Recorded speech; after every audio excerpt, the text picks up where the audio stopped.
why is it when it comes to biracial couples that when I see a black woman with a white man, it's a bad bitch? Like, this girl is bad. There's not a black man that would pass on her. But when it's a white girl and a black guy, 80% of the time, that black dude be dusty as hell. Any black woman. We interrupt this program to prescribe you with 1,000 milligrams of red vitamins. Right here, right now. It's the right time, It's the right sound. Right now.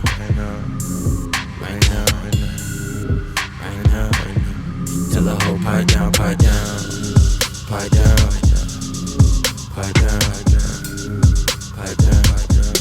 the nigga pipe down.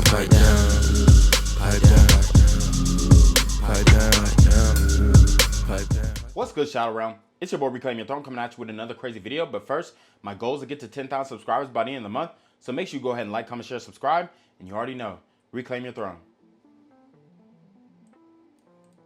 If I'm walking down the street and I see a black man with a white woman, there's a weakness in him. Ooh. Something in him is weak. What?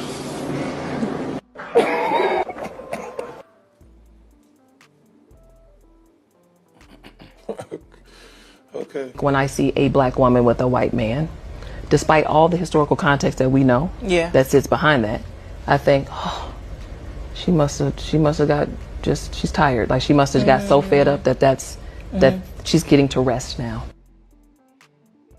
You can't make this shit up, people. Stop the cap. Stop the cap right now. Stop the cap. I mean, this is a wild take, and this just goes to show the hypocrisy as it pertains to interracial relationships and interracial dating. You have black women out here who are trying to insinuate that there's a weakness, or outright saying there's a weakness in black men who date interracially because they don't know how to deal with a strong, independent or whatever the fuck. You know what I'm saying? That's exactly what she's alluding to. And then she's saying, oh, well, but when a black woman gets with a white man, it means she's tired. How about people just are attracted to who they're attracted to? I mean, it's that plain and simple, point blank, period. As much as black women complain about it being difficult to find black men, competent black men, Malcolms, who honestly, we already know they're not really looking for Malcolms, mildly attractive, lucrative, communicative, operational, likable men.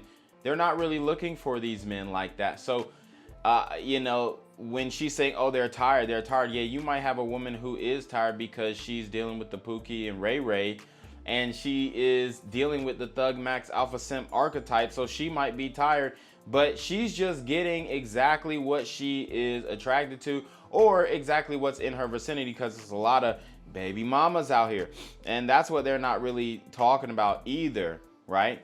They're not really talking about either, because a lot of sisters, they might even have kids already, and then they're going to try and find other options outside of black men. And honestly, good for them. If they can find a simp daddy to take care of the illegitimate children, then all power to them. I'm not upset or mad about that, as she shouldn't be upset or mad about black men who want to find a more feminine approach to relationships, who want to eliminate as much friction as possible, who want an actual girly girl with a full head of hair. These things might be the man's desire, and I don't think it's fair to shame that, okay?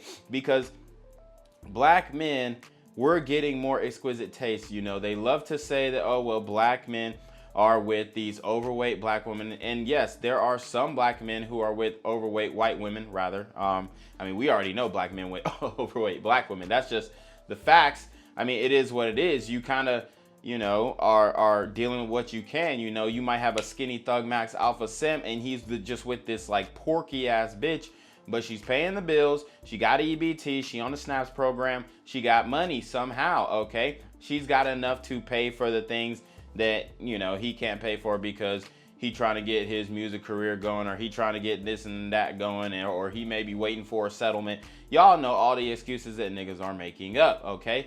So she might be dealing with that type of dude, and then that gets her tired over time, and then she wants a softer approach, whether it's within or outside of the race. And honestly, I have no issue with that. I just have an issue with the categorization of black men being weak for wanting to date out, because the reality is, when you see black men who are successfully dating out, these are the highest level black men. Okay, we know that I believe it's a third of college educated black men are dating out. So this is a statistic that tells us that you have a higher echelon of black men who are dating outside of their race, not only because they understand the dynamics of the sexual marketplace, but they also understand their own value and their own value within other communities. Okay, and that is something that black women are, quite frankly, aren't acknowledging the value that black men have within the black community and outside of the community. They're not wanting to acknowledge that. And that is why a lot of them, not all of them, there are some black women who are getting in these successful relationships, but a lot of them are going to be failing because they have the hater mindset when it comes to looking at black men and what black men doing, but you're not worried about what you're doing and where you're at and where your fitness goals are and the way that you're looking, the way that you're presenting yourself, and the way that you are servicing a man, because that's another thing that they may not be putting the pieces of the puzzle together to get a good man, because you are not willing to serve that man. See, a lot of modern women do not want to serve the man. They want the man to serve them. And it just doesn't work like that, especially if you want a masculine man. That's why masculine men demand the most feminine women. And you're finding the most feminine women for black men. I'm not saying this for every man, because you know, you might have a white woman who gets buck on her white man, right? But for black men right now, the most feminine women, the women who are submitting the most to black men in a relationship context, I mean, it's white women. It might be, it could be. What I see, what I observe, it is. So there you have it. Why is it when it comes to biracial couples that when I see a black woman with a white man, it's a bad bitch? Like, this girl is bad. There's not a black man that would pass on her. But when it's a white girl and a black guy, 80% of the time, that black dude be dusty as hell. Any black woman would pass on him, for real. It's like, you know, you saved Sister. We wasn't looking for him anyway. I feel like white men genuinely, when they like black women, they genuinely like black women. They don't care how dark you are. They don't care about your afro, how curly your hair is. They don't care. But when it comes to the white girls, I don't know. I feel like not all of them, it's not all of them, but a lot of them relationships, they be together because they want mixed kids, or the black man is with that girl for convenience and because he knows he can get away with a lot more shit 90% of the time. The white girls are the seasoned. Y'all not in this conversation, but y'all know who I'm talking about. Wow. So she is completely being contradictory, because she's saying that, oh, well, the white men who like black women are genuinely into black women. They don't care how they don't care how dark you are. They don't care about colorism, which, bruh, they just like you for one. Let's not, I mean, the reality is, in this world, and I'm not saying all, because, you know, I rock with my white brothers, you know what I'm saying? I got a lot of white friends. It's no shade, but we know that the most racist people are black women and white men. This is just, you know, it is what it is. This is what we're seeing out in these streets. I mean, you can look on WorldStar, you can look on any different social media app, and you're gonna see the people who are getting caught up in these, these racial bats are gonna be white men against maybe black men or black women, or you'll see black women going at white people and saying, oh, well, you can't do this because you white, or you're white, so what? Like, we see these videos online, police cam footage, whatever. This is just my observation. But so, you know, we can cut that out. And there are there's a minority of white dudes who are, just like there's a minority of white women who are into black this or even, you know, interracial. But that small minority of people who are, she's kind of referring to the black woman effect that's going viral, where the white dude gets with the black woman and then now he's like swagging out or whatever.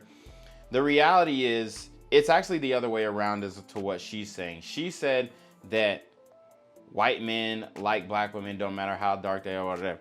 But then she also said that the white women that she sees dating black men are, the black men are dusty, and a black woman would pass on them. Well, you're proving the point that white women can see past whatever you're seeing in this black man, that he's dusty or he's this or he ain't this and he ain't that.